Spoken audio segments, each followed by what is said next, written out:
So how do you resolve that? What's the answer to it? Maybe you can educate me as a professor, because I don't know. I don't understand that. Is there a way to, if these two things are tied up together that way, politically and economically, like the issue of the Mexican border with the United States of America and the aid of the United States of America to Ukraine are tied up that hard?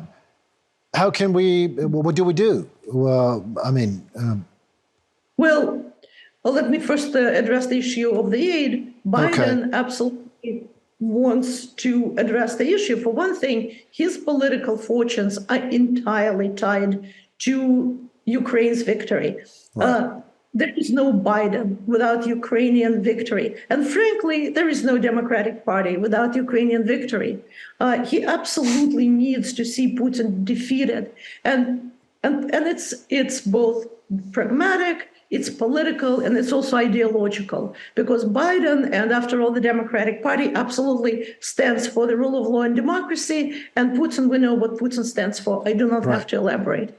For everything that is anti-democratic and criminal, ultimately. So Biden absolutely needs to come up with a solution.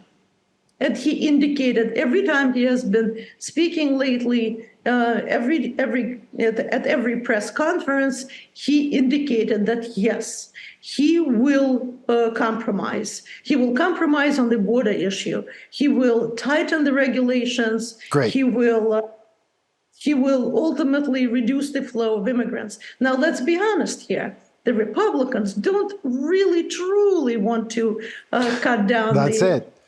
That's the apple of discord. Right, here we go. Exactly. So we're dealing with a surface phenomena. We're not dealing with anything profound. We're dealing with rhetoric. And that is the hardest thing. Okay, the Republicans really want to close the borders, but they don't really want to close the borders. Well, of course. I mean, now that they're losing all the influence otherwise. They don't have the problem to address to then. They would have to face the issue that Ukraine have to win. Otherwise, the American soldiers would have to step on the battlefield and fight this fight. But even more prosaically, the most immediate issues, lack of immigration will put farmers in the bind. Most of the agricultural work in America is not done by Americans. It's done by the newcomers, and the farmers tend to vote Republican. So if you start cutting down also all sorts of food industry, like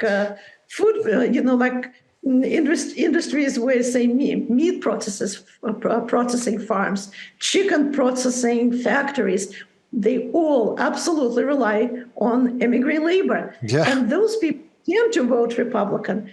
So we're dealing with rhetoric. We're not dealing with facts, really. We're not dealing with deep motivations. And that's one of the problems Biden has to address. He has to make loud enough gestures, obvious enough gestures to mollify the Republicans, to make Republicans feel that they are winning something, and put the Republicans in a position when they can't really refuse. And so it's really a political dance, an ugly dance, but the dance. There's very little internal substance to it. It's all internal politics. And of course, it is connected to the upcoming elections in the year. And so the rhetoric and the ugliness is intensified. What underneath that rhetoric, if you like, I will tell you about the sad mechanisms. There's basically an anti-democratic wave in America as well. So the sympathies with Putin, unfortunately, it's not just rhetorical. It actually goes deeper. It's the same wave of stepping away from modernity, stepping away from modern problems, abandoning basically ideas of modern contemporary respect for an individual. It's all there. We can see that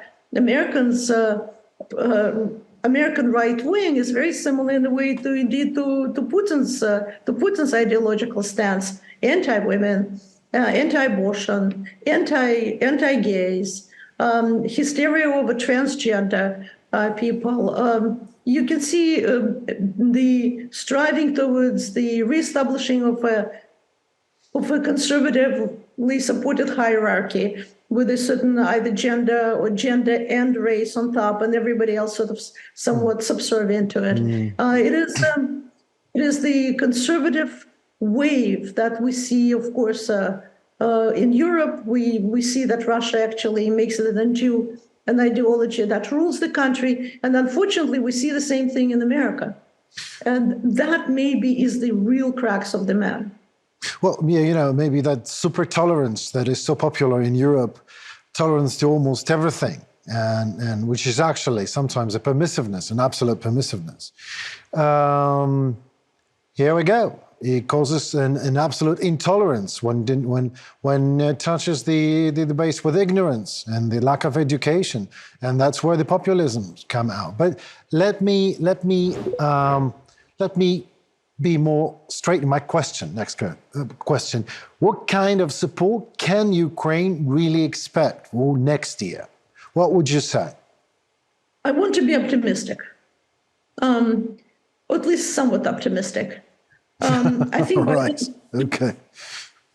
I think Biden will indeed cave in on some demands on the border, particularly because it's a bipartisan issue. A lot of Democrats as well as Republicans know that something has to be done, because indeed it's a chaotic and disorderly process. And the last time the rules and laws dealing with immigration were really hammered out in the 90s. So it's really time for the government to set new standards and new regulations. So I would imagine Biden is going to cave in on a lot of Republican demands. He has signaled that already. Republicans will have to take a deep breath and pass the legislation. Sometimes things happen at the very last moment. Frankly, I can't be this optimistic that I don't want to exclude that the Congress will get its act together and yes, will come up with the decision right now before they leave for the Christmas break. But it's not out of the question. In January, it's more likely it will happen in January. That's my optimistic prognosis. Sooner or later, the aid package will meet with the congressional approval. I just loved it. Congress, just get yourself together already. That was lovely. I mean, it was a beautiful stance and it would be beautiful saying. But if that would be for you to decide, what would you do, Professor, to resolve the issue with the Mexican border this way or the other, to make this package released in favor of Ukraine as soon as possible? Well, the border is a very complicated issue, truly. Indeed, I could not take it upon myself to make decisions. Well, one thing is clear, that whatever American government decides, it should be done in a humane manner, because humanity and the respect for human rights, that's where the Democrats should really not cave in. When Trump was separating families at the border, that was a disgrace. It was disgrace to the values that Americans uphold. And indeed, it resulted in human tragedy. Some children were literally lost. Their parents were deported. The children were held in separate facilities. And in the end, there are quite a few children that never found their parents, or the parents could never recover their children. That was contrary to American values. So whatever government agrees to do, this should not violate the principle of human rights and humanity in general. There are some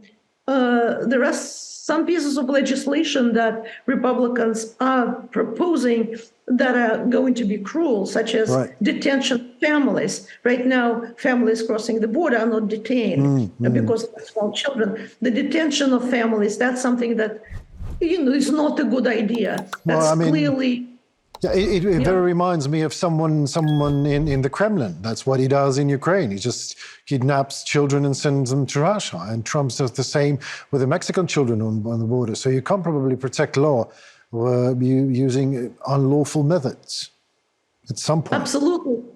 Absolutely. And also, you're not only destroying the families of the newcomers, but you're also destroying the moral fabric of your own society. Yeah.